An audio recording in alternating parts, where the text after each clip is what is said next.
पिछले 2 दिनों से यह कार्यक्रम नहीं हो पाया था, लेकिन आज से फिर शुरू हो रहा है।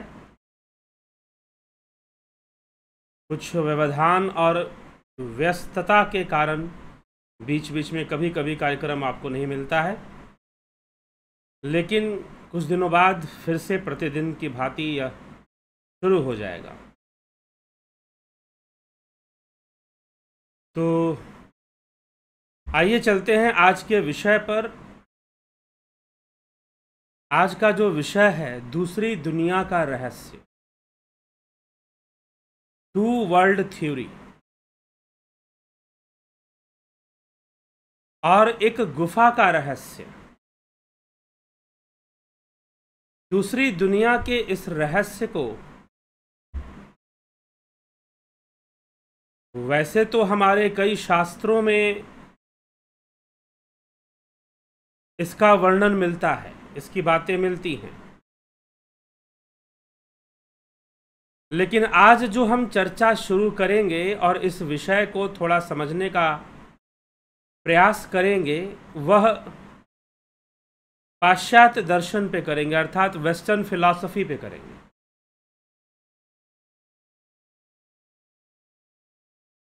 वेस्टर्न फिलॉसफी में, पाश्चात्य दर्शन में, पश्चिमी दर्शन में एक बहुत बड़े दार्शनिक हुए जिनका नाम था प्लेटो। वह सुकरात के शिष्य थे।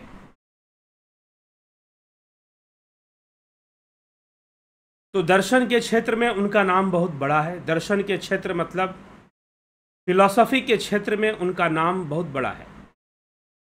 यहाँ तक कि वह पाश्चात्य दर्शन की पहली मजबूत नींव माने जाते हैं, अर्थात पिलर ऑफ वेस्टर्न फिलॉसफी। कैसे माने जाते हैं? क्योंकि उसके बाद जितने विचारक हुए, उन्होंने उनकी विचारधारा को केंद्र बनाकर काम किया। वैसे उसके पहले भी बहुत सारे विचारक हुए थे। पाइथागोरस हुए थे, सोफिस्ट हुए थे, और हेरेक्लाइटस हुए थे, पार्मेनिडिस हुए थे। ऐसे कई विचारक वहाँ पर मिलते हैं, लेकिन जिसकी विचारधारा को केंद्र बिंदु बनाकर काम किया गया, उसके बाद आने वाले विचारकों ने जिसकी विचारधारा को केंद्र में रखा और उस पर काम किया, अगर कोई ऐसा पश्चिम में अगर कोई ऐसा दार्शनिक था तो वो प्लेटो कहे जाते हैं कि प्लेटो ऐसे दार्शनिक थे। तो कई विषयों का इनको ज्ञान था, और दर्शन के क्षेत्र में जो इन्होंने विचार दिए, और राजनीति के क्षेत्र में इन्होंने जो अपने विचार दिए रिपब्लिक नामक अपनी किताब में, तो वो बहुत क्रांतिकारी थे और आज भी लोग उनका अध्ययन करते हैं। तो ये दूसरी दुनिया का रहस्य क्या था? दूसरी दुनिया का रहस्य, प्लेटो ने टू वर्ल्ड थ्योरी दी थी। टू वर्ल्ड थ्योरी हमारे शास्त्रों में भी मिलती है। Two world theory Shrimad Bhagavad Gita में भी मिलती है। लेकिन प्लेटो ने कैसे दी और हमारे शास्त्रों में किस प्रकार से इसे समझाया गया है, उसे हम समझने का प्रयास करेंगे। साथ ही गुफा का रहस्य, एलेगरी ऑफ केव, गुफा के रहस्य से उन्होंने कुछ समझाने की कोशिश की। क्या समझाने की कोशिश की? तो टू वर्ल्ड थ्योरी क्या थी? प्लेटो के टू वर्ल्ड थ्योरी का ओरिजिन क्या था? वह कहाँ से टू वर्ल्ड थ्योरी को ले आते हैं? तो एक बार यूनान के अंदर, ग्रीस में, जो बड़े बड़े विद्वान थे उनके बीच में एक डिबेट होता है, एक बहस छिड़ जाती है कि यह दुनिया सत्य है या नहीं है, यह दुनिया हमेशा बदल रही है कि नहीं बदल रही है। तो पीछे कई विचारक थे जिन्होंने अलग अलग विचार दिए थे। एक विचारक थे हेरेक्लाइटस। उसने कहा था कि दुनिया हमेशा बदल रही है, रियलिटी इज एवर चेंजिंग। जो सत्य है वो हमेशा परिवर्तनशील है, अर्थात संसार में सब कुछ बदल रहा है, यही सत्य है। Change is the truth. तो उसके विपरीत पार्मेनिडेस ने अपना विचार दिया कि कुछ भी नहीं बदल रहा है, सब कुछ स्थिर है।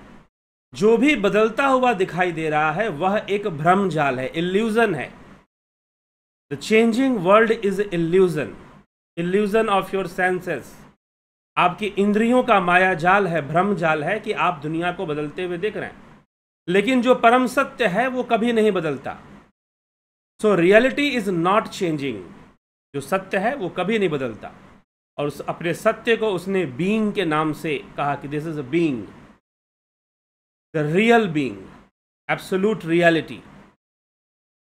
तब से ये बीइंग वर्ड का यूज वेस्टर्न फिलॉसफी मेटाफिजिक्स में होते रहा, मॉडर्न कंटेम्प्ररी फिलॉसफर तक होते रहा। तो फिर यह जो चर्चा बढ़ते बढ़ते जब प्लेटो तक पहुंची, तो प्लेटो ने कहा कि यह बात भी सत्य है कि दुनिया बदल रही है। Everything is changing, ever changing, world is ever changing. और यह बात भी सत्य है कि दुनिया नहीं बदल रही है, नथिंग इज चेंजिंग, कुछ भी नहीं बदल रहा। यह दोनों बात भला सत्य कैसे हो सकता है? प्लेटो ने कहा कि ये दोनों ही बात सत्य है। यह बात भी सत्य है कि दुनिया बदल रही है, और यह भी सत्य है कि कुछ भी नहीं बदल रहा है। क्यों कुछ भी नहीं बदल रहा है? तो टू वर्ल्ड थ्योरी, प्लेटो ने अपने आप को समझाने के लिए टू वर्ल्ड थ्योरी दी थी, इसमें कि दो प्रकार की दुनिया है। एक है परसेप्शनल वर्ल्ड, और परसेप्चुअल वर्ल्ड, और दूसरा है ट्रांसेंडेंटल वर्ल्ड। एक है इंद्रिय अनुभूतियों की दुनिया, और एक है अतीन्द्रिय दुनिया जो इंद्रियों से परे है, जहां तक हमारी इंद्रियां नहीं पहुंच पाती हैं। जहां तक हम अपने इंद्रियों से नहीं पहुंच सकते, तो हम कैसे पहुंच सकते हैं? अपने इंट्यूशन से, अपनी एकाग्रता से, अपने रेशनल एक्टिविटी से। थ्रू रेशनल एक्टिविटी, अर्थात जो कि अपने आप बुद्धि की अंतर्निहित क्रियाएं हैं। रेशनल एक्टिविटी किसे कहते हैं? जहां पर आप रेशनल एक्टिविटी या ट्रांसेंडेंटल, अर्थात जहां पर हम अपने बाह्य इंद्रियों का कोई प्रयोग नहीं करते, जहां पर एम्पिरिसिज्म काम नहीं करेगा, तो वहां पर ट्रांसेंडेंटल एक्टिविटी शुरू होती है। तो जहां पर हम इंद्रियों से कोई काम नहीं लेते। तो दो प्रकार की दुनिया है, एक है परसेप्शनल वर्ल्ड और एक है ट्रांसेंडेंटल वर्ल्ड। ट्रांसेंडेंटल वर्ल्ड, ठीक है। तो जो परसेप्शनल वर्ल्ड है वो एम्पिरिसिज्म अर्थात इंद्रिय अनुभूतियों पर निर्भर है, और जो ट्रांसेंडेंटल वर्ल्ड है उसे हम रेशनैलिटी से जान सकते हैं, अर्थात बुद्धिजीविता और इंट्यूशन पावर और ऐसी चीज़ों से हम जिनको हम समझ सकते हैं। तो उन्होंने इतना कहकर छोड़ दिया क्योंकि किसी योग के मार्ग को नहीं बताया गया। पाश्चात्य दर्शन की यह कमी है कि कई बार ऐसे दार्शनिक वहाँ पर हुए कि जहाँ पर एक ऐसी दुनिया की बात करते हैं जो इंद्रियों से परे है, लेकिन वहाँ तक पहुँचने का वो कोई मार्ग आम इंसान को नहीं देते। नॉर्मल मैन को, जनरल आदमी को, आम आदमी को वह कोई रास्ता नहीं देते हैं। भारतीय दर्शन की यह विशेषता है कि वो जिस भी तत्व की चर्चा करते हैं उस तत्व तक पहुंचने का मार्ग मनुष्य को प्रदान करते हैं। इसीलिए पाश्चात्य दर्शन, वेस्टर्न फिलॉसफी कई बार अननेसेसरली लॉजिकल हो जाता है, कुछ एक्स्ट्रा लॉजिकल चला जाता है। कई बार अपनी रेशनैलिटी को प्रूफ करने के लिए कुछ ज़्यादा लॉजिक लोग दे देते हैं जिसका सत्य से कोई संबंध नहीं होता। ऐसे कई फिलॉसफर्स हुए पश्चिम के क्षेत्र में। और दूसरी बात, अगर वो किसी इंद्रियों के परे की दुनिया की बात अगर करते भी हैं तो वो बस रेशनैलिटी तक लिमिटेड रहते हैं। वह ध्यान, समाधि, धारणा, इसकी कोई चर्चा नहीं करते, उस प्रैक्टिस की चर्चा नहीं करते। किसी ने किया भी तो वो आधा अधूरा भारतीय दर्शन से ही लिया हुआ कुछ विषय छेड़ दिया तो कर दिया, नहीं तो नहीं। तो प्लेटो के दर्शन में भी दो तरह की दुनिया का टू वर्ल्ड थ्योरी मिलती है। एक है परसेप्शनल वर्ल्ड और एक है ट्रांसेंडेंटल वर्ल्ड, मतलब अतेंद्रिय दुनिया। एक है इंद्रियों की परे की दुनिया और एक है जो हम इंद्रियों से अनुभव करते हैं। तो जो हम इंद्रियों से अनुभव करते हैं वो चेंजिंग वर्ल्ड है, वो एवर चेंजिंग वर्ल्ड है, एवर चेंजिंग वर्ल्ड है। उसमें हर चीज बदल रही है। लेकिन जो इंद्रियों के परे की दुनिया है वहां हर चीज नहीं बदलती है। क्यों? वो जो दुनिया है वो फॉर्म्स की दुनिया है, वो आइडियाज की दुनिया है, वह मानस लोक है, मतलब मन का लोक है। वह भावनाओं की दुनिया है, द वर्ल्ड ऑफ आइडियाज। तो फॉर्म्स की दुनिया है। तो प्लेटो कहते हैं कि एक बार एक व्यक्ति जो कि एलियन था, वो किसी दूसरे ग्रह से आया था, वह बेकरी के दुकान पर गया और वहां से कुछ खाने के लिए मांगा तो उसे दुकानदार ने बिस्किट दे दिया खाने के, लो भाई बिस्किट खा लो। उसने बिस्किट, गोल गोल बिस्किट देखा कि बड़ी अजीब चीज खाने के लिए, खाया और उसने कहा कि ठीक है तुम्हारे पास जितनी बिस्किट है सारी मुझे दे दो। सारा उसने दे दिया उसको। उसे सारी बिस्किट खाई और बाकी बिस्किट डिस्ट्रॉय कर दी। और उसने सोचा कि अब तो उसके पास बिस्किट होगी ही नहीं, खत्म हो गई होगी। 2-3 दिन बाद दोबारा उसके दुकान पर गया, पूछा कि बिस्किट दे दो। तो उसको लगा कि अब बिस्किट कहाँ से लाएगा, सारे बिस्किट मैंने खत्म कर दी थी। लेकिन दुकानदार ने फिर से उसे बिस्किट दे दी और दोबारा बिस्किट दे दी। उसे बड़ी हैरानी हुई, उसे बड़ी हैरानी हुई। और तब उस एलियन ने समझा, प्लेटो कहते हैं कि उस एलियन को समझ में आया कि ये जो बिस्किट जो मिल रहा है इसके पीछे कोई दूसरा सत्य है। और वो दूसरा सत्य क्या है? इसका सांचा, इसका सांचा जहां पर इसका निर्माण होता है, वो सांचा जो इसका निर्माण करता है, बिस्किट को बनाता है। ठीक है, ओवन के अंदर, सांचे के अंदर बिस्किट रख देते हैं, वो बिस्किट का जो स्टफ होता है उसको रख देते हैं और उसको ओवन में डाल देते हैं, वो पक जाता है तो बिस्किट बन जाता है। तो वो जो सांचा है, रियलिटी वो है, ना कि यह बिस्किट सत्य है। इस बिस्किट को बनाने के पीछे जो चीजें हैं और जो असली चीज है वो सांचा, फॉर्म, वो असली चीज है जहां से चीजें बन के आ रही हैं। एग्जैक्टली ऐसा नहीं है, लेकिन प्लेटो ने थोड़ा सा मनुष्य को समझाने के लिए इस तरह से बताया कि वो जो सांचा है, जहां पर यह सांचा है वही सांचा असली है, उसी से दुनिया निकल रही है। जितने जीव बन रहे हैं अपने सांचे में बन रहे हैं। वो जो फॉर्म्स का वर्ल्ड है वो ट्रांसेंडेंटल वर्ल्ड है, वो फॉर्म्स की दुनिया है, वो इंद्रियों के परे है, बियॉन्ड सेंसेस है। वो वर्ल्ड ऑफ आइडियाज है। जैसे कोई सांचा होना एक आइडिया है जो बिस्कुट को शेप दे रही है, कभी फूलों जैसा शेप दे रही है, कभी बिल्कुल गोल शेप दे रही है, कभी लंबा शेप दे रही है, कभी स्क्वायर शेप दे रही है, कभी रेक्टेंगुलर शेप दे रही है। तो अलग अलग शेप दे रही है बिस्किट को। तो वो क्यों दे रही है? क्योंकि उसका सांचा वैसा है।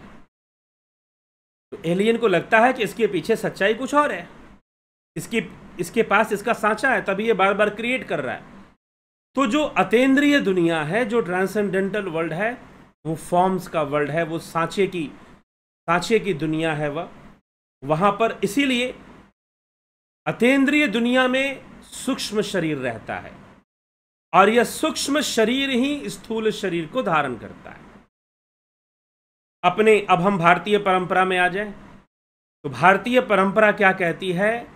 भारतीय दार्शनिक परंपरा, भगवान श्री कृष्ण क्या कहते हैं अष्टम अध्याय श्रीमद् भगवद गीता, कि एक अव्यक्त लोक है जो ब्रह्मा का लोक है, जो भावनाओं का लोक है, जो सूक्ष्म लोक है।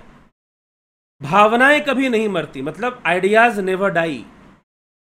आपके जो इमोशंस हैं, जब हम इमोशन बोलते हैं तो थोड़ा सा अर्थ अलग हो जाता है, जब हम भावना बोलते हैं तो अर्थ थोड़ा अलग होता है। भावनाओं का साम्राज्य बहुत बड़ा है। इमोशंस मतलब कि फीलिंग, इमोशंस, और भावनाओं में कई प्रकार की भावनाएं हो सकती हैं। तो इसीलिए भगवान कृष्ण क्या कहते हैं कि यम यम वापे स्मरण भावम त्यस्तंते कलेवरम तम तमे वेति कौन्तेय सदा तद्भाव भावित, कि मृत्यु होने पर, जब आपकी मृत्यु हो जाती है, किसी व्यक्ति की मृत्यु हो जाती है, तो उसका यह बाहरी शरीर ही मरता है, भावनाएं उसकी नहीं मरती। Ideas never die. जो रियल फॉर्म है उसका, जीव का रियल फॉर्म, जीव का सूक्ष्म शरीर के रूप में है, तो वो जो रियल फॉर्म है वो कभी डाई नहीं करेगा, वो कभी नष्ट नहीं होगा, वो वर्ल्ड ऑफ फॉर्म्स में चला जाएगा, वो कभी नष्ट नहीं होगा।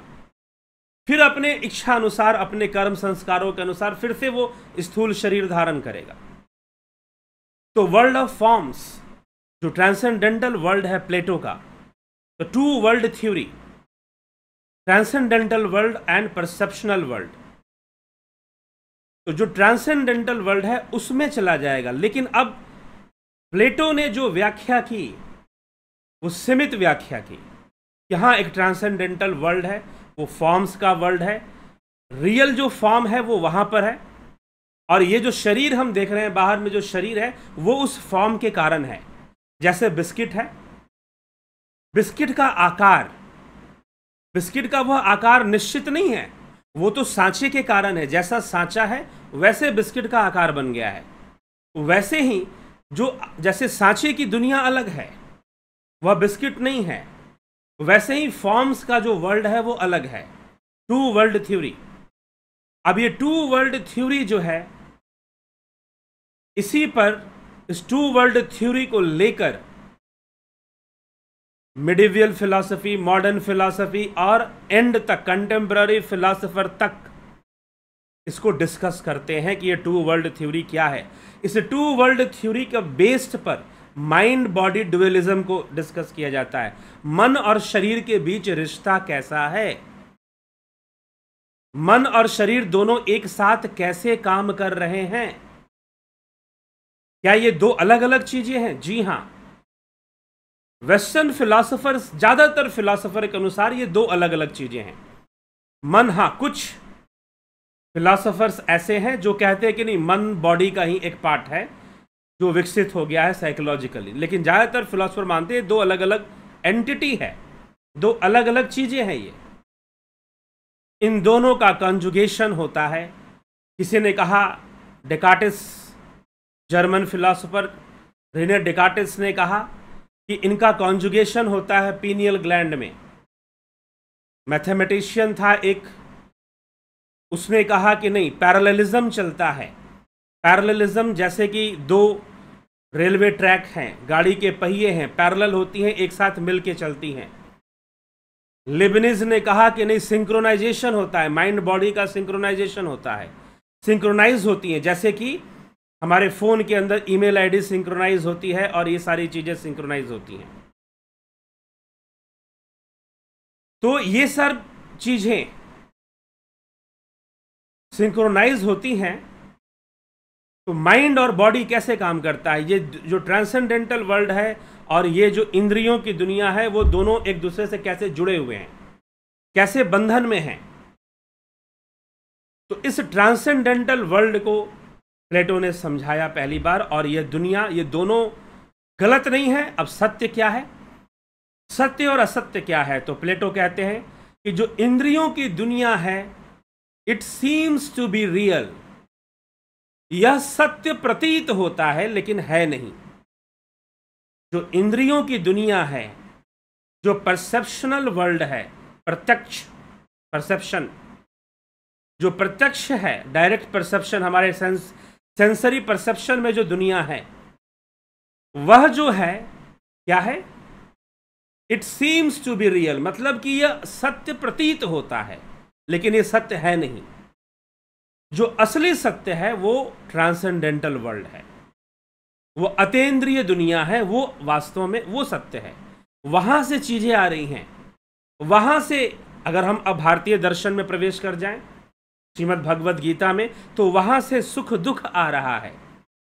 सारे कर्मों को करने वाला यह सूक्ष्म शरीर है, यह जीव ही सारे कर्मों को करने वाला है। और जीव क्या है? जीव एक फॉर्म है, मैटर नहीं है, मैटर एंड फॉर्म। आगे एरिस्टोटल इसी चीज को बढ़ाते हुए कहता है matter and form, hylomorphism, matter, theory of matter and form. ठीक है, प्लेटो का शिष्य। उसके बाद दार्शनिकों की लाइन लग जाती है जो इस थ्योरी को छोड़ नहीं पाते हैं, बार बार इसको डिस्कस करते हैं। तो प्लेटो की जो फिलॉसफी थी वो वेस्टर्न फिलॉसफी में एक बहुत बड़ा आधार बन जाती है डिस्कशन का, चर्चा का, दार्शनिक चर्चा का। तो फॉर्म की दुनिया है और एक यह शरीर की दुनिया है, एक इंद्रियों की दुनिया है, एक फॉर्म्स की दुनिया है, वो ट्रांसेंडेंटल दुनिया है, वो रियल वर्ल्ड है। वहाँ चीज़ें असली में चीज़ें वहाँ पर है, लेकिन it seems to be real. ये जो दुनिया है हमें सत्य प्रतीत होता है। सत्य प्रतीत क्यों होता है? तो प्लेटो ने कहा कि इसलिए सत्य प्रतीत होता है क्योंकि सत्य इसमें समाया हुआ है। सत्य इसमें समाया हुआ है, ट्रांसेंडेंटल वर्ल्ड कहीं बाहर नहीं है। अब दूसरा टॉपिक, प्लेटो कहता है कि जो मेरा ट्रांसेंडेंटल वर्ल्ड है वो कहीं बाहर नहीं है, वो कोई ऐसा नहीं किसी प्लेनेट पर है या किसी ऊंचाई पर है, जी नहीं, वो यहीं पर है, वो हम लोग के साथ निरंतर काम कर रहा है, वास्तव में वही सब कुछ कर रहा है। तो why the world seems to be real? Because transcendental world is real and transcendental world is hidden within us. वह हमारे भीतर ही ट्रांसेंडेंटल वर्ल्ड है, कहीं अलग से नहीं है वो। उसके लिए कुछ अलग कहीं हमें आसमानी ताकत नहीं है। ट्रांसेंडेंटल वर्ल्ड हर चीज के अंदर ट्रांसेंडेंटल वर्ल्ड है, हर वस्तु का ट्रांसेंडेंटल एक फैक्ट है, एक उसका एस्पेक्ट है, उसका एक भाग है। जैसे कि अगर पत्थर भी है तो वो पत्थर बाहर से भी फिजिकल वर्ल्ड में भी है और वो ट्रांसेंडेंटल वर्ल्ड में भी उसका एक भाग है। तो कोई भी दुनिया में जितनी भी चीजें हैं, जितनी भी चीजें दिखाई दे रही हैं, वो ट्रांसेंडेंटल वर्ल्ड से आ रही हैं, वो ट्रांसेंडेंटल वर्ल्ड से आ रही हैं, परसेप्शनल वर्ल्ड में। तो अव्यक्त से व्यक्त की ओर, अव्यक्त लोक से व्यक्त की लोक, यही उपनिषदों ने हमें समझाया है। श्रीमद् भगवद गीता में भगवान कृष्ण यही समझा रहे हैं कि एक यह लोक है और एक अव्यक्त लोक है, लेकिन उस अव्यक्त से भी परे जो परम अव्यक्त है वो परम धाम है। हाँ, उसकी चर्चा प्लेटो ने नहीं की है, भगवान कृष्ण कर रहे हैं। तो जो अव्यक्त लोक है वह सूक्ष्म लोक है, वह सूक्ष्म लोक है। इंद्रियों के, इन बाह्य इंद्रियों से हम उसे नहीं जान सकते। हाँ, हम अपने इंट्यूटिव पावर से, अपने कंसंट्रेशन को डेवलप करके, अपने कंसंट्रेशन को डेवलप करके, अपने ध्यान साधना से हम उस दुनिया में प्रवेश कर सकते हैं, यहां तक कि उस फॉर्म के वर्ल्ड में रहने वाले जो जीव हैं उनसे मिल सकते हैं। यह भी संभव हो सकता है। तो प्लेटो कहता है कि फॉर्म्स हैं, और फिर प्लेटो अपनी इस थ्योरी को, टू वर्ल्ड थ्योरी को समझाने के लिए, the theory of reality, absolute reality को समझाने के लिए प्लेटो एक उदाहरण देता है, एक कहानी सुनाता है। क्या कहानी सुनाता है? Allegory of caves, allegory of caves and allegory of horses. Allegory of horses जो है वो पूर्णतः भारतीय दर्शन पर आधारित है, लेकिन जो एलेगरी ऑफ केव्स है वो प्लेटो की अपने दिमाग की उपज है कि वो लोगों को समझाने के लिए कहानी सुनाता है। कहानी क्या सुनाता है कि एक गुफा है और उस गुफा में एक आधी दीवार है जो गुफा को पूरी नहीं ढकती है, आधी ढकती है। उस दीवार के साथ, उस दीवार के सामने गुफा की बड़ी दीवार है जो मेन उसका वॉल है, जहां पर गुफा खत्म होती है। छोटी दीवार की पीठ कर कर 4 लोग बैठे हुए हैं और वो ऐसे बैठे हुए हैं कि उनको बांध के रखा गया है, उन्हें बांधा गया है। वो हिल डुल नहीं सकते ज़्यादा, वो बस सामने दीवार पर देख सकते हैं। और जब वो देखते हैं तो उन्हें दीवार पर बहुत सारी चीज़ें दिखाई देती हैं, बहुत सारी चीज़ें। कभी उन्हें सुंदर स्त्री दिखाई देती है, कभी सुंदर घर दिखाई देता है, कभी नदी पहाड़ जंगल दिखाई देते हैं, कभी कोई कुछ लोग दिखाई देते हैं, कभी डरावनी चीज़ें दिखाई देती हैं, बहुत भयानक भयानक दृश्य आते हैं, वो डर जाते हैं, भयभीत हो जाते हैं, लेकिन उनके पास कोई विकल्प नहीं है देखने के अलावा, क्योंकि वो बंधे हुए हैं और वो सामने दीवार पर देख रहे हैं और देखने के लिए विवश हैं, देखने के लिए विवश हैं। कोई उपाय नहीं उनके पास कि वो देखने से अपने आप को बचा सके, और वो खुद चाहते हैं कि देखें। जब डरावनी चीजें सामने आती हैं, नापसंद आने वाली चीजें सामने आती हैं, तो उन्हें दुख होता है, लेकिन जब कोई अच्छी चीज सामने आ जाती है, जब कोई अच्छी चीज सामने आ जाती है, तो वो खुश भी हो जाते हैं, प्रसन्न भी हो जाते हैं। अब इसी तरह से बहुत समय बीत जाता है, बहुत समय बीत जाता है, कई वर्ष बीत जाते हैं उनको इसी प्रकार से जीवन व्यतीत करते हुए बंधन में, लेकिन उनका पूरा मन लगा रहता है उस दृश्य में कि कभी ये दिखाई दे रहा है, कभी वो दिखाई दे रहा है, कभी अच्छा आ रहा है, कभी डरावना आ रहा है, उसमें लगे हुए, इंगेज हैं, वो व्यस्त हैं, बिजी हैं। तो अब एक बंदी के मन में, एक जो बंदी व्यक्ति, वहां बंधा हुआ जो व्यक्ति था, उसके मन में आया कि कब तक चलता रहेगा ये सब, कभी खुशी कभी गम, कभी ये दिखाई दे रहा है, कभी वो दिखाई दे रहा है, कभी ऐसा दिखाई दे रहा है, कभी वैसा, ये कब तक चलता रहेगा। तो वो थोड़ा सा परेशान होता है, और जब वो परेशान होता है तो वो सोचता है कि नहीं, सत्य कुछ और है, शायद कुछ और है, और वह कैसे भी कोशिश करता है, प्रयास करता है, और प्रयास कर कर अपनी जंजीरों को खोल देता है, और खोलकर वो उस दीवार पर चढ़कर उससे बाहर निकलता तो देखता है कि यहाँ बहुत रोशनी है, बहुत रोशनी है, और उस रोशनी में कुछ कुछ चीजें, छोटी मोटी चीजें आ रही हैं, और वो छोटी मोटी चीजों की एक दुनिया है, उनका रिफ्लेक्शन उस दीवार पे पड़ रहा है, क्योंकि रोशनी है और वो रोशनी के बीच में आ रही हैं, उनका रिफ्लेक्शन उस दीवार पे जब पड़ता है तो बहुत बड़ा बनकर पड़ता है, ज्यादा आकर्षक बन के पड़ता है। तो उसे समझ में आता है, उस व्यक्ति को, कि एक दुनिया वो है जहां पर हम बंधन में बैठे हुए थे और उस दीवार को देखने के लिए मजबूर थे, और उस पर बनने वाली आकृतियों से भयभीत होते थे और कभी खुश हो जाते थे, और यह एक दुनिया है जहां पर छोटी मोटी चीजें प्रकाश की किरणों में आ रही हैं, और इन सब के पीछे वो मूल प्रकाश है, इन सब के पीछे वह प्रकाश है जिसके प्रकाश में सारी चीजें प्रतिबिंबित हो रही हैं, वह चेतना का प्रकाश है, वही चैतन्य है। तो प्लेटो अपनी फिलॉसफी में उस प्रकाश की कोई व्याख्या ज्यादा नहीं करता, बस अपनी कहानी में लेता जरूर है उसे। वह इस टू वर्ल्ड थ्योरी में ही अपनी चर्चा करता है। ट्रांसेंडेंटल वर्ल्ड है और एक जो है परसेप्शनल वर्ल्ड है। तो सारी चीजें उस ट्रांसेंडेंटल वर्ल्ड से बनकर आ रही हैं, और यह जो दुनिया है वो उसी पे निर्भर है, उसी पे निर्भर है, और वो कोई अलग भी नहीं है, हमारे साथ ही है।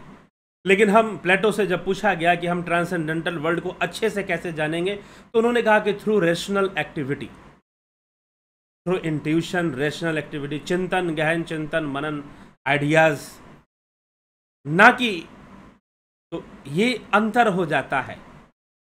तो निश्चय ही वो दुनिया है, और यह गुफा का रहस्य है जो एलेगरी ऑफ केव जो बताया, एलेगरी ऑफ केव जो बताया।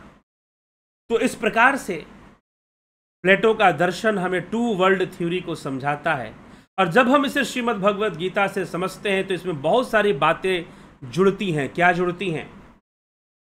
कि वास्तव में कर्म कौन कर रहा है। तो शरीर कर्म नहीं कर रहा है, जीव कर्म कर रहा है, और जीव ट्रांसेंडेंटल है, जीव भी इंद्रियों के परे है, वह उस प्रथम अव्यक्त में है। जो श्रीमद् भगवद गीता में दो अव्यक्त की चर्चा की, तो यह पहला अव्यक्त में है, यह जहां पर जीवों का लोक है, सूक्ष्म लोक है। तो भगवान उसे समझा रहे हैं कि वहां पर जीव है। कर्म कौन कर रहा है? इस शरीर के माध्यम से जीव ही कर्म कर रहा है, जीव ही कर्म कर रहा है। वास्तविक चीजें वहीं पर हैं। प्लेटो ने कहा था कि ब्यूटीफुल अर्थात कोई चीज सुंदर है, यह तुम्हारी परसेप्शनल वर्ल्ड है, लेकिन ब्यूटी, जो असली सुंदरता है, जो ब्यूटी जिसको हम बोलते हैं, वो एक आइडिया है, वह एक फॉर्म है, वो परसेप्शनल नहीं है, वो ट्रांसेंडेंटल है। तो सारी चीजें वहां से आ रही हैं, तो इस पे आ रही हैं। तो इसीलिए परफेक्टली कोई ब्यूटीफुल नहीं हो सकता है। क्यों नहीं हो सकता? क्योंकि परफेक्टली वो ट्रांसेंडेंटल वर्ल्ड, परसेप्शनल वर्ल्ड में घुसता नहीं है। उनका संबंध बनता है, जिसके कारण जो परसेप्शनल वर्ल्ड है, जो एवर चेंजिंग वर्ल्ड है, it seems to be real but it is not real. It seems to be real because जो रियलिटी है इसमें मर्ज्ड है, इसमें मर्ज्ड है रियलिटी, ओमनी प्रेजेंट है रियलिटी। जो एब्सोल्यूट रियलिटी है वो इसमें है, लेकिन वो ट्रांसेंडेंटल होने के कारण हम उस रियलिटी को नहीं देख पाते। हम असत्य को देखते हैं, हम चेंजिंग वर्ल्ड को देखते हैं। जो नॉन चेंजिंग वर्ल्ड है उसे हम नहीं देख पाते, उसे हम नहीं समझा पाते या नहीं समझ पाते, बाहर से हम नहीं समझ सकते। ये खुद की विषय है, आप अपने आप में अपने भीतर समझ सकते हो। लेकिन हमारे दर्शन ने योग का मार्ग दिया, भारतीय दर्शन ने उस यात्रा को करने के लिए योग का मार्ग दिया। योग का मार्ग दिया कि through yoga you can understand the transcendental world. आप बहुत अच्छे से समझ सकते हैं, उसके साथ आप जी सकते हैं, अपने कर्मों को सुधार सकते हैं, बदल सकते हैं आप बहुत कुछ, अगर आप योग मार्ग पर चलते हैं तो कर्म भी उसी लोक में हो रहा है। इसलिए कर्म का फल और कर्म जीव से जुड़ा हुआ है, ना कि शरीर से। कर्म का संबंध जीवात्मा से है, शरीर से नहीं है। शरीर एक माध्यम मात्र है, कर्म करने वाला जीव है। यहां तक कि सुख दुखों का भोग भोगने वाला भी जीव ही है, शरीर एक माध्यम मात्र है। जिह्वा से बहुत स्वादिष्ट भोजन का स्वाद आ रहा है, जिह्वा से बहुत स्वादिष्ट भोजन का स्वाद आ रहा है। इस स्वाद कौन ले रहा है? क्या शरीर ले रहा है? जी नहीं, जीव ले रहा है। यह जीव ही स्वाद ले रहा है। ये सब करने वाला जीव है, और जीव ट्रांसेंडेंटल है, जीव अतेंद्रिय है, दुनिया में है। वह इंद्रियों की दुनिया में नहीं है, वो सेंसरी सेंसुअस वर्ल्ड में नहीं है। ठीक है, तो ये टू वर्ल्ड थ्योरी है, two world theory of Plato इसको कहा जाता है। इसी के आधार पर बहुत सारी चर्चाएं बढ़ती गई, वेस्टर्न फिलॉसफी में आगे बढ़ती गई। इस विषय पर भारतीय दर्शन में भी खूब चर्चा है, लेकिन ज्यादा परिपक्व चर्चा मिलेगी, ज्यादा कंक्लूसिव है।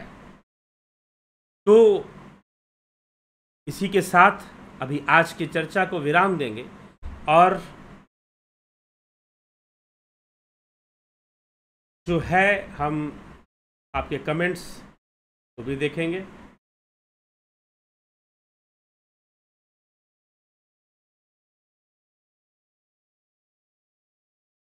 जगत नारायण जी बहुत अभिनंदन है। Pawan Kumar Gupta, Chitaranjan Barua, please explain in a separate video how we should do bhakti based on Narada Bhakti Sutra. ठीक है, नारद भक्ति सूत्र पर हम एक सीरीज ही कर देंगे भविष्य में। ठीक, स्मिता सावंत जी, बिमला शाह जी, शंकर प्रसाद जी, नवजोत नाथ, राम गोपाल जांगीर,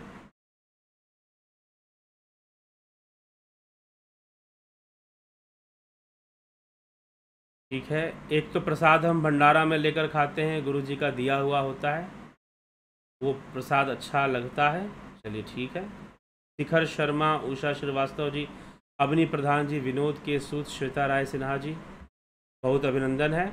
रतन सिंह जी, रमेश पेशवानी जी, राजू पाल, एके त्यागी,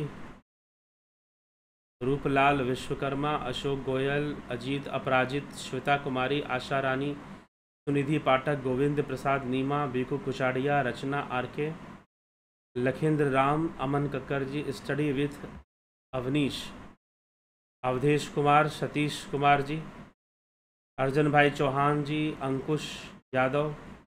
क्या स्वर्ग नरक का अस्तित्व है? कर्म के आधार पर है। भारतीय परंपरा के अनुसार कर्म के आधार पर है। नरक का भोग इस संसार में भी हो सकता है, ठीक है, अगर कर्म नरक वाले हैं। स्वर्ग का भोग भी संसार में भी हो सकता है, अगर स्वर्ग, तो कर्म की प्रधानता है, उसके बाद ये सब बातें हैं, स्वर्ग नरक। तो कर्म के आधार पर अगर गरुड़ पुराण में वर्णन है तो उसका भी आधार कर्म है, बिना कर्म के तो ना स्वर्ग है ना नरक है। ठीक है, तो कर्मों के फल के रूप में ही तो सब प्राप्त होना है, तो कर्म ही प्रधान बन जाता है। फिर Naresh Mehra ji, Sachin civil engineers, that means the world is in imaginary form. World is in imaginary form, world is in frame of senses. Whatever we are perceiving due to our senses. There is a transcendental world. प्लेटो की philosophy है, इसलिए इसको philosophy बोलते हैं। There is a जो उसने अपनी rationality से, अपने इनर एक्टिविटी से, इंट्यूशन कह लीजिए या मेडिटेशन किया होगा, उससे जो उसने समझा, टू वर्ल्ड थ्योरी दिया, ये चीज है। तो अंकुश यादव, वैकुंठ लोक, imagination is a process, one of the process, विकल्प। महर्षि पतंजलि योग सूत्र में इसे विकल्प वृत्ति के अंदर रखा जाता है, इमेजिनेशन को। ठीक है, तो एक वृत्ति है, हम इसे कह सकते हैं, ये एक वृत्ति है। ट्रांसेंडेंटल वर्ल्ड को समझने के लिए इमेजिनेशन नहीं, कॉन्सेंट्रेशन, एकाग्रता, धारणा, भारतीय परंपरा के अनुसार धारणा, ध्यान, यह जरूरी है। ठीक है, तो वहां इमेजिनेशन नहीं होगा, वहां रियलाइजेशन होगा। क्या होगा? Realisation. This theory is based on realisation, not on imagination.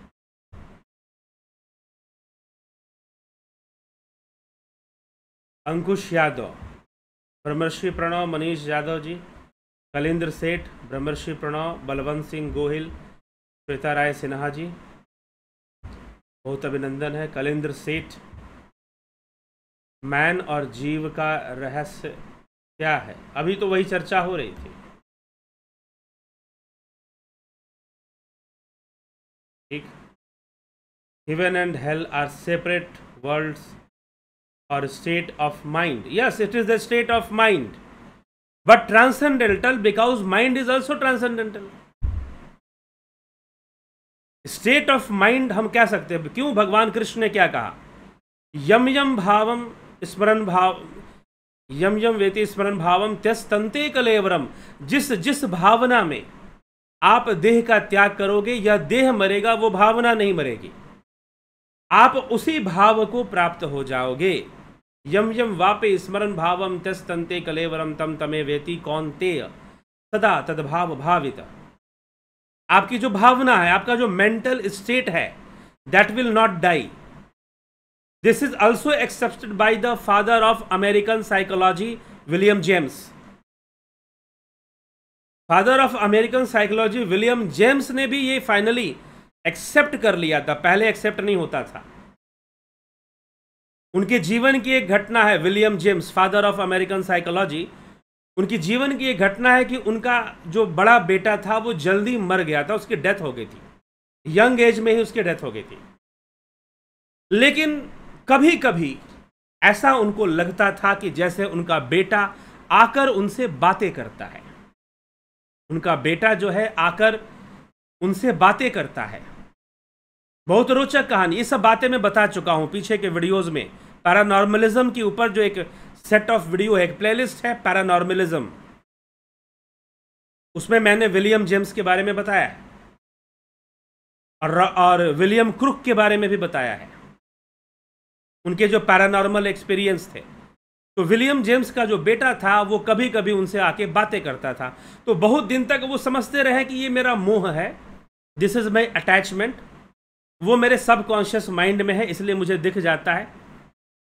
बहुत दिन तक विलियम जेम्स इसी थ्योरी पर बने रहे, लेकिन एक अंदर में एक फोर्स काम कर रही थी जो कह रही थी कि make a research on this, इस पर रिसर्च करो, इस पर रिसर्च करो, क्या सही में ट्रांसेंडेंटल वर्ल्ड है, सही में मौत के बाद भी जिंदगी होती है, लाइफ आफ्टर डेथ एग्जिस्ट करता है। इस पर विलियम जेम्स ने कार्य करना शुरू कर दिया। Finally he reached a conclusion of transcendental world कि हाँ, फॉर्म्स डाई नहीं होते हैं, आइडियाज़ नहीं मरती हैं, भावनाएं नहीं मरती हैं, और वो एग्जिस्ट करती हैं आफ्टर डेथ भी। और sometimes they can communicate with इस परसेप्शनल वर्ल्ड। वो हमें क्योंकि हम भी ट्रांसेंडेंटल में हैं, हम बस परसेप्शनल वर्ल्ड में एक्सप्रेस हो रहे हैं through physical things, through physical body. अगर मैं मान लो, सुन लो, एक बात सुनिए, बहुत अच्छे से समझिएगा इस बात को। मैं यहां पर बोल रहा हूं और आप सुन रहे हैं। मेरा बोलना और आपका सुनना, इसका संबंध किससे है? ठीक है, फिजिकल बॉडी मीडियम है, इलेक्ट्रॉनिक डिवाइसेस मीडियम है, कंप्यूटर, लैपटॉप, माइक, कैमरा, ये सब मीडियम बीच में पड़ रहे हैं। लेकिन आप जहां पर सुन रहे हैं वो ट्रांसेंडेंटल वर्ल्ड है। मैं जहां से बोल रहा हूं वो भी ट्रांसेंडेंटल वर्ल्ड है, the world of ideas, and you are receiving ideas. तो मैं अगर बोल रहा हूं तो ट्रांसेंडेंटल वर्ल्ड से बोल रहा हूं, आप सुन रहे हैं तो ट्रांसेंडेंटल वर्ल्ड में ही सुन रहे हैं। हां, लेकिन हमारा जो मीडियम है वो परसेप्शनल वर्ल्ड है। थ्रू परसेप्शनल वर्ल्ड सारी चीजें चल रही हैं। ठीक है, तो वो जो ट्रांसेंडेंटल वर्ल्ड है आफ्टर डेथ भी वो बना रहेगा, वो एग्जिस्ट करता रहेगा, कुछ ऐसी बात है। तो ये चीज है। तो इस चीज को एक्सेप्टेंस, यहां तक कि फिजिसिस्ट विलियम क्रुक, जिन्होंने सीआरटी ट्यूब बनाया था, कैथोड रे ट्यूब का इन्वेंट किया था, he said this the life exist. और उन्होंने जो पैरानॉर्मल वर्ल्ड था उसके बारे में जो बातें बताई वो अगेंस्ट क्रिश्चियनिटी थी। अगेंस्ट क्रिश्चियनिटी उन्होंने बातें बताई। क्रिश्चियनिटी में जैसी बातें बताई थी, डिमोनिक, डेविल्स, इस तरह की बातें उन्होंने नहीं बताई कि हाँ मरने के बाद चीजें होती हैं, लेकिन उनको डिमोनिक या डेविल नहीं कहा जा सकता। इस तरह से उन्होंने कुछ एक्सप्रेस करने का कोशिश किया था, बताया था। विलियम क्रुक के एक्सपेरिमेंट में आता है, वही विलियम क्रुक ने ही बताया था। ईएमएफ रीडर बनाया था, electromagnetic field reader. The unusual electromagnetic field अगर कहीं पर है तो वहां पर किसी स्पिरिट के होने की संभावना हो सकती है, ऐसा वो कहते हैं। तो इस तरह की बातें कई चीजों में आती है। तो heaven and hell are separate worlds or state, it is a state of mind. In reality it is a state of mind, not separate world. Separate world is just a imagination after reading books, after reading Bible or some पुराण। हम अपनी कथाओं में स्वर्ग नरक की बात करते हैं, लेकिन पुनर्जन्म की भी बात होती है वहां पर। तो एक इमेजिन हम करते हैं कि शायद ये कोई दूसरी दुनिया। जी नहीं, it is in reality it is state of mind. ठीक है, state of mind without body, without physical body, mind exist. This is the truth. Sachin civil engineering, thanks. Pankaj Raghuvanshi, क्या जीव भी सनातन है? जीव मोक्ष को प्राप्त करता है। जीव का अंत मोक्ष में होता है, नहीं तो नहीं होता है। जन्म मृत्यु उसकी चलती रहती है। इसलिए सनातन सिर्फ ब्रह्म है। अद्वैत सिद्धांत के अनुसार सनातन सिर्फ ब्रह्म। अगर जीव को सनातन मानेंगे तो हाँ, जीव नित्य है, ये कह सकते हैं। जीव नित्य है। कई लोग प्रश्न पूछते हैं कि भाई अगर सभी को मोक्ष मिल जाएगा तो जीव का, अरे जीव हमेशा अंडर क्रिएशन रहते हैं भैया। ठीक है, वो प्रोसेस में रहते हैं, आप उसकी चिंता मत करो। ठीक है, तो इसकी चिंता हमें नहीं करना चाहिए। और सबको मोक्ष मिल जाएगा। मोक्ष भी ऐसी चीज नहीं कि सबको मिल जाएगा एक साथ। हाँ, समय के साथ एक दिन सबको प्राप्त हो जाएगा। तो जैसे कि कहा गया कि यह प्रकृति भी नित्य है, लेकिन एवर चेंजिंग है।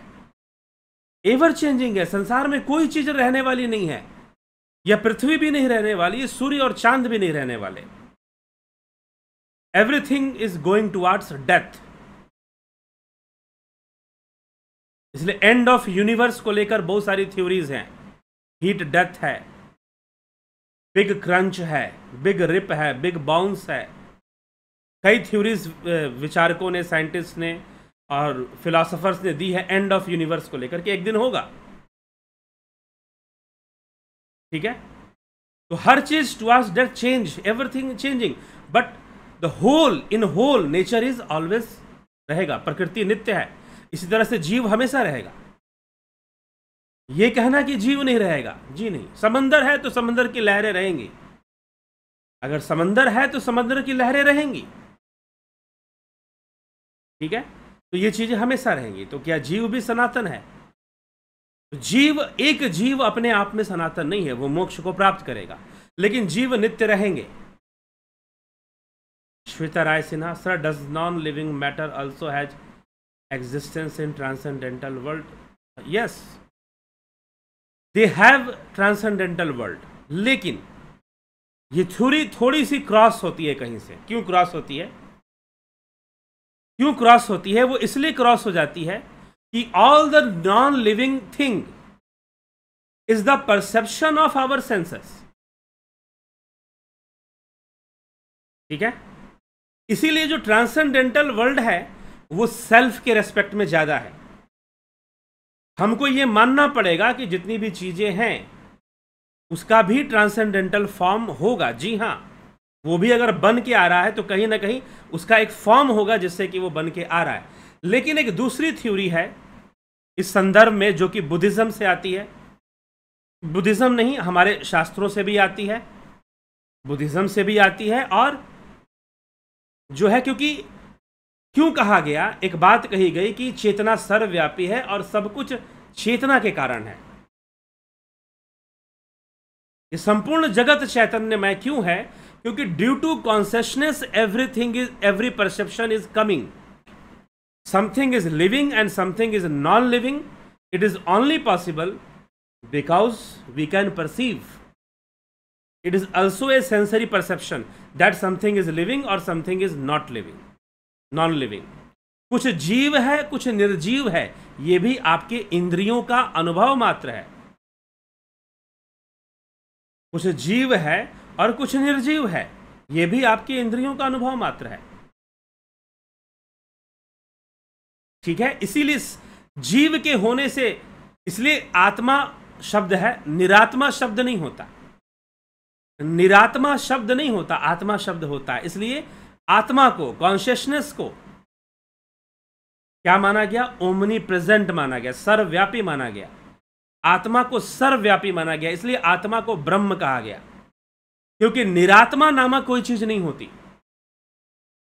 हां, निर्जीव होता है, सजीव होता है, लिविंग है, नॉन लिविंग है, लेकिन नॉन कॉन्शियसनेस नहीं होती है। इसलिए जो भी निर्जीव है वो भी ड्यू टू कॉन्शियसनेस है। इसीलिए बहु अनुमेयवाद in the Buddhist philosophy and in the philosophy of Berkeley, esse est percipi, to be is to be perceived, कि किसी चीज के होने के लिए जरूरी है कि उसका अनुभव हो। किसी चीज का अस्तित्व तभी प्रमाणित होगा जब उसका अनुभव होगा, हमारे परसेप्शन में आएगा। और परसेप्शन में किसके परसेप्शन में आएगा? जो कॉन्शियस बीइंग है उसी के परसेप्शन में आएगा, क्योंकि वही परसीव कर सकता है। ठीक है, तो अब हम बोलेंगे कि कोई निर्जीव वस्तु है, कोई पत्थर है, तो it also exist in our consciousness. तो वो भी हमारे भीतर एग्जिस्ट कर रहा है, हमारी अनुभूतियों में एग्जिस्ट कर रहा है। तो यहीं से फिर थ्योरी शंकराचार्य की भी आ जाती है, द वर्ल्ड इज माया, मिथ्या, माया मच्छिंद्रा, ये थ्योरी आ जाती है फिर। ठीक है, द लिमिटेशंस ऑफ रियलिटी, या इट्स, प्लेटो ने कहा it seems to be real. जो परसेप्शनल वर्ल्ड है it seems to be real but it is not real. ठीक है, तो सबका फॉर्म हो जाएगा फिर। बिल्कुल, अगर आपने पत्थर को परसीव किया है तो उसका एक फॉर्म है। ठीक है, तो इसीलिए कुछ देर के लिए सोचिए कि हम जो भी एक्सपीरियंस कर रहे हैं वो चीजें एक्सपीरियंस में कैसे आ रही हैं, किस तरह से आ रही हैं। हमारा ब्रेन है, हमारे सेंस ऑर्गन्स हैं, और इन सब के पीछे एक पावर काम करती है जिसको हम बोलते हैं consciousness. Consciousness is the facility, is the power जो सबको एम्पावर करती है। ब्रेन को भी एम्पावर कर रही है, सेंस ऑर्गन को भी एम्पावर कर रही है, ठीक है। वो कैपेबिलिटी दे रही है कि यू टू वर्क, ये सारी चीजें काम कर रही हैं। तो डायरेक्ट परसेप्शन में चीजें नहीं है, इनडायरेक्ट परसेप्शन में है, परोक्ष अनुभूतियां हैं। इसी को बेस लेकर आदि गुरु शंकराचार्य ने कहा कि ब्रह्म इज प्रत्यक्ष, ब्रह्म अपरोक्ष है, ब्रह्म परोक्ष नहीं है। यहीं पर क्रिटिसिज्म हुआ शून्यवाद का, बुद्धिज्म का, कि भाई शून्यवाद ने कहा कि शून्य का कोई प्रमाण नहीं होता। उन्होंने, शंकर ने कहा कि इसका प्रमाण है और प्रत्यक्ष प्रमाण है, क्योंकि संसार, अगर ब्रह्म प्रत्यक्ष है तो आप खुद ही समझ लीजिए ये संसार प्रत्यक्ष नहीं हो सकता फिर। तो ये चीज है। तो everything existing in us, Berkeley ने कहा कि everything is existing in us, everything existing in our experience. किसी चीज के अस्तित्व के होने के लिए जरूरी है कि वो हमारे एक्सपीरियंस में आए। अगर एक्सपीरियंस में नहीं आया, it means it do not exist for us, हमारे लिए एग्जिस्ट नहीं करता। लेकिन अब एक्सपीरियंस में आने के लिए बर्कले ने एक मीडियम दिया, that is the sensory perception, empiricism. Empiricism, Berkeley ने कहा through empiricism you perceive the things, no rational activity. तो रेशनलिस्ट नाराज हो गए। रेशनलिस्ट ने कहा कि आप ये कहते हो कि everything exist in your mind, it means it is the इनेट idea of mind. यह एक रेशनल थिंग हो जाएगा अपने आप। आप कहते हो कि सारी चीज तो हमारे भीतर ही एग्जिस्ट कर रही है, हमारे एक्सपीरियंस में एग्जिस्ट कर रही है, हमारे अंदर। तो ये फिर एम्पेरिसिज्म से बात अलग जा रही है, ये बात एम्पेरिसिज्म से अलग जा रही है। तो वहां पर उस समय यूरोप के फिलोसोफर्स में रेशनलिस्ट और एम्पेरिसिस्ट का एक फाइट चलता था, एक रेगुलर डिबेट चलता रहता था, जो फाइनली जो है एक जो है आपको समझ लीजिए कि एक दंभवाद की ओर जा रहा था। दंभवाद मतलब कि हम अपनी बात को मानेंगे और कोई बात नहीं मानेंगे, इस तरह की ओर वो जा रहा था। तो ये जो चीज़ आ जा रही थी वो एक प्रॉब्लम क्रिएट कर रही थी, और जो एम्पेरिसिस्ट फिलोसोफर थे वो चाह कर भी अपने आप को एम्पेरिसिस्ट प्रूव नहीं कर पा रहे थे, और जो रेशनलिस्ट थे वो भी, उनको सेंस परसेप्शन लेना पड़ता था, तो वो भी अपने आप को कंप्लीटली रेशनलिस्ट नहीं प्रूव कर पा रहे थे। तो जहां पर भी रेशनल टॉपिक आ जाता एम्पेरिसिज्म में, ये क्रिटिसाइज कर देते कि भाई you are going through rationalism, you are not, जो थ्योरी है this is a rational theory, this is not a empirical theory. दे एसेस्ट perceive, to be is to be perceive. तो कोई भी निर्जीव है, लिविंग है, नॉन लिविंग है, ये हमारे परसेप्शन में थ्रू हमारी कॉन्शियसनेस, हमारे इंद्रियों से ही आ रहा है। तो वो हमारी चेतना से फिर परे नहीं है, वो कॉन्शियस वर्ल्ड से अलग नहीं हो सकता है। तो इट मीन्स कि उसका भी एग्जिस्टेंस तो होगा फॉर्म के रूप में, जी हाँ, इन आइडिया के रूप में उसका भी एग्जिस्टेंस होगा। हाँ, लेकिन हो सकता है कि उसका जो एग्जिस्टेंस है वो भी निर्भर करेगा साइकोलॉजी के ऊपर, माइंड के ऊपर, क्योंकि जो भावनात्मक दुनिया है, अब यहाँ पर क्या है कि उतना डीप एक्सप्लेनेशन आपको वेस्टर्न फिलॉसफी में नहीं मिलेगा, इंडियन फिलॉसफी में आपको डीप एक्सप्लेनेशन मिलेगा, बहुत ब्रॉड एक्सप्लेनेशन मिलेगा जो ट्रांसेंडेंटल वर्ल्ड है उसका, क्योंकि वहाँ तक को छू दिया गया, उसके बाद आगे की बात नहीं बताएगी। तो यहाँ पर आपको बताया जाएगा कि जी हाँ, सारी चीज़ें कैसे अस्तित्व में हैं, आफ्टर डेथ भी बहुत सारी चीज़ें एक्सिस्ट, कम से कम जिस भी वस्तु का हमारे साथ साइकोलॉजिकल, मान लीजिए कोई घर है, निर्जीव है, नॉन लिविंग है, लेकिन अगर हमारे साथ उसका साइकोलॉजिकल रिलेशन है तो it will exist,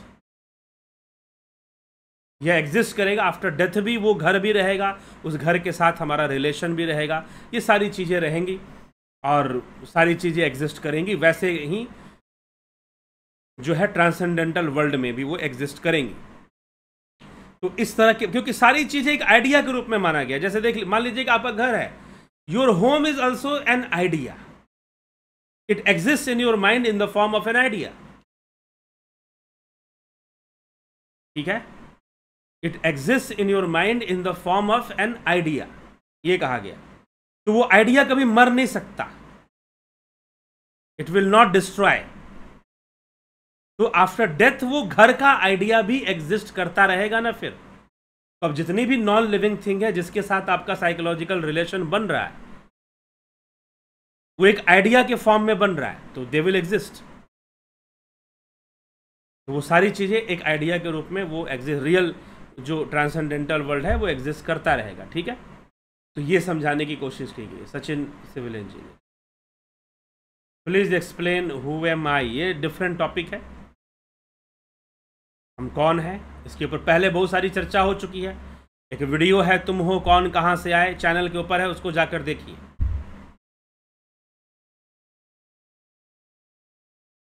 Kanhai Kumar ji, Kamlesh कसेरा जी, सविता नायक, सुरेश चंद्र शर्मा, बहुत बहुत अभिनंदन है आप सभी का। ठीक है, तो इसी के साथ अब विचारों को विराम देंगे। कल फिर मिलते हैं लाइव चर्चा में 9 बजे आप सभी से। और जो लोग ध्यान योग का कोर्स करना चाहते हैं, अभी समय है, 19 अगस्त से ध्यान योग का कोर्स शुरू होगा। कुछ लोगों ने ज्वाइन कर लिया है, जिन्होंने नहीं ज्वाइन किया है, ज्वाइन करना चाहते हैं, जल्द से जल्द इसको ज्वाइन कर इसका पूरा लाभ उठाएं। दूसरा, प्राकृतिक चिकित्सा के ऊपर भी कोर्स चलेगा, वो भी 19 अगस्त से ही चलेगा। ज्वाइन करना चाहते हैं, साथ में इसको भी ज्वाइन कर सकते हैं।